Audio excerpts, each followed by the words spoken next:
Personne ne pensait, dans toute l'histoire de l'humanité, qu'on pouvait devenir propriétaire privé du vivant. On l'a fait, la Cour suprême des États-Unis l'a fait.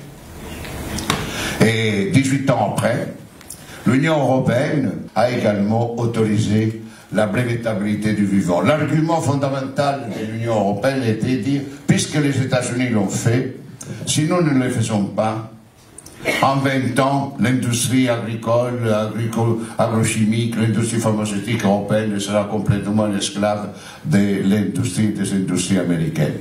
Et ce qui est intéressant, c'est que quand l'Union européenne a demandé à 5 académies des sciences de l'Union européenne, en tant qu'Académie européenne, de dire est-il possible de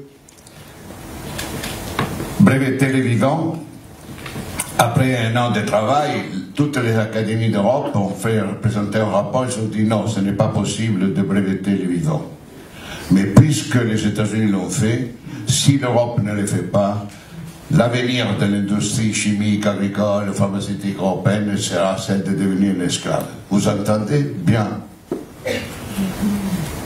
L'univers de l'Académie européenne a dit non, on ne peut pas breveter les vivants.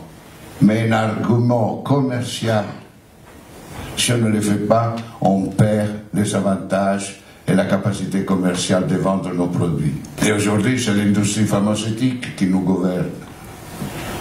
C'est l'industrie sémencière qui gouverne toutes les semences.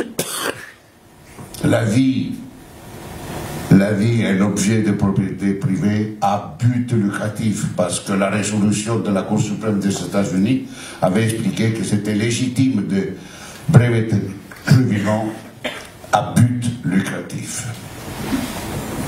Si on n'abolit pas la propriété intellectuelle privée sur le vivant et sur l'intelligence artificielle, le vivant naturel et le vivant artificiel, eh bien on ne changera strictement rien.